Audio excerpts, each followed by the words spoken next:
सातारा व सांगली स्थानिक स्वराज्य संस्थांच्या विधान परिषदेची निवडणूक जाहीर झालेली आहे आणि 25 मे रोजी या ठिकाणी अधिकृत अधिसूचना या ठिकाणी जाहीर होणार आहे। यानंतर 25 मे पासूनच उमेदवारी अर्ज भरायला सुरुवात होणार आहे। उमेदवारी अर्ज भरण्याची अंतिम तारीख आहे 1 जून 2026। याचबरोबर 2 जून रोजी छाननी आहे आणि याच नंतर 4 जून रोजी अर्ज माघारी घेण्याची अंतिम तारीख आहे। याचबरोबर प्रत्यक्ष 18 जून रोजी मतदान होणार आहे आणि मतमोजणी 22 जून रोजी होणार आहे। म्हणजेच सातारा सांगली स्थानिक स्वराज्य संस्था विधान परिषद निवडणुकीची रणधुमाळी सुरू झालेली आहे। कोण इच्छुक आहेत, कुणाचं लॉबिंग सुरू आहे, महायुतीमध्ये काय चाललं आहे, महाविकास आघाडीमध्ये काय चाललं आहे, यावर मी तुम्हाला सांगणार आहे।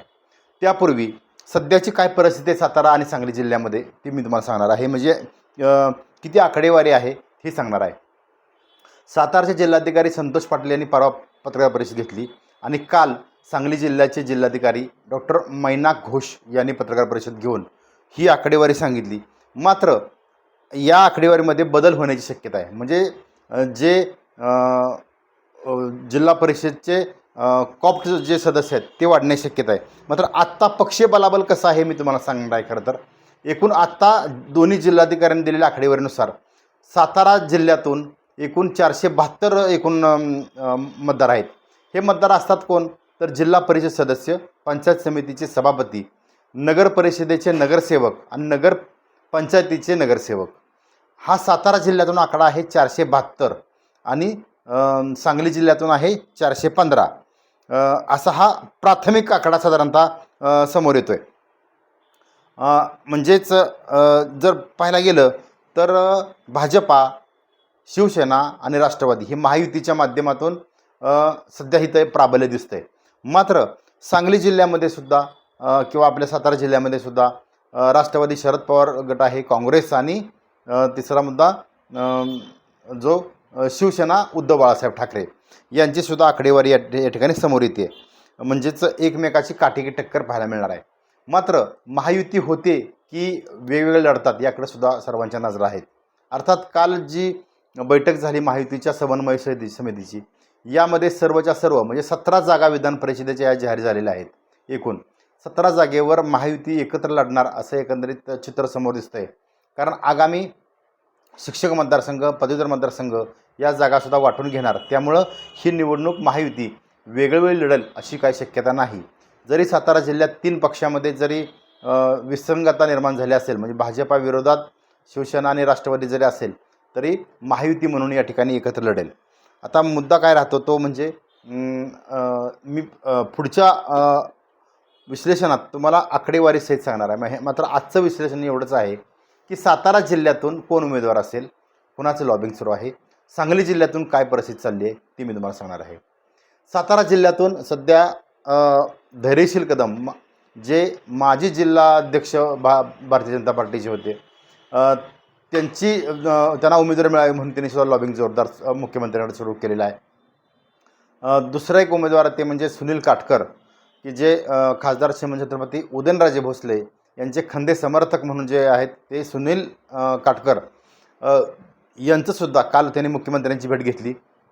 उदयनराजेंनी सुद्धा त्यानंतर जयकुमार गोरे यांची भेट घेतली, शिवेंद्रसिंहराजे भोसले यांची भेट घेतली आणि सुनील काटकर यांना ही उमेदवारी मिळावी ही मागणी केलेली आहे। तिसरे उमेदवार ते म्हणजे शेखरभाऊ गोरे। शेखरभाऊ गोरेंनी 2016 साली मला वाटतं विधान परिषदेची निवडणूक ही निवडणूक लढली होती स्थानिक स्वराज्य संस्थेची।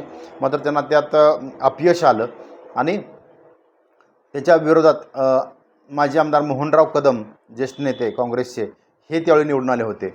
म्हणजेच हे 3 सध्या सातारा जिल्ह्यातून इच्छुक दिसत आहेत। सांगली जिल्ह्यातून अर्थातच खरं तर पृथ्वीराज देशमुख आहेत, सम्राट महाडिक आहेत किंवा सध्या जयंत पाटील यांचे समर्थकसुद्धा असलेले काही 2 नावं साधारणतः चर्चेले जात आहेत। मात्र महाविकास आघाडी विरुद्ध महायुती अशी लढत होण्याची अधिक शक्यता आहे। आता मुद्दा आपण सातारा जिल्ह्यावर येऊया। सातारा जिल्ह्यामध्ये धैर्यशील कदम यांनी केलेलं काम पक्ष संघटनेच्या माध्यमातून हे खूप मोठं आहे। खरं तर त्यांना संधी मागच मिळायला पाहिजे होती, मात्र ती दुर्दैवाने मिळाली नाही। मात्र मुख्यमंत्र्यांनी दिलेला शब्द कराड उत्तर विधानसभा मतदारसंघामध्ये मनोज घोरपडे आणि धैर्यशील कदम ह्या दोघं नेत्यांच्या वेळी धैर्यशील कदम यांना थांबवलं गेलं. यानंतर ज्यावेळी लोकसभा निवडणूक होती, उदयनराजे भोसले यांनासुद्धा निवडून आणण्यामध्ये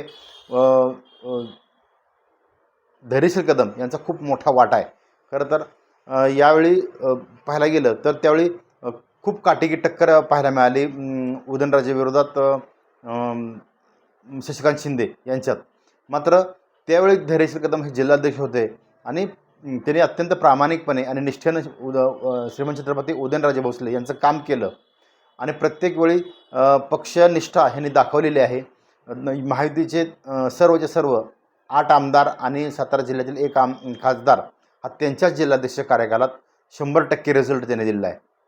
यामुळं धैर्यशील कदम हे दावेदार असणं स्वाभाविक असे आहे आणि मुख्यमंत्री यावेळी काय निर्णय घेतात याकडे सुद्धा सर्वांचे लक्ष आहे. ते सध्या मुंबईमध्ये ठाण मांडून आहेत की उमेदवारी संदर्भात. दुसरं सुनील काटकर, सुनील तात्यांचं खरं तर निष्ठा ही पहिल्यापासून छत्रपती च्या घराण्याशी आहे आणि अत्यंत अडचणीत असलेली लोकसभेची निवडणूकसुद्धा अत्यंत शिताफीनं आणि अत्यंत नियोजन पद्धतीनं उदयनराजे भोसले यांना खासदार करण्यामध्ये सुनील तात्यांचा खूप मोठा वाटा आहे.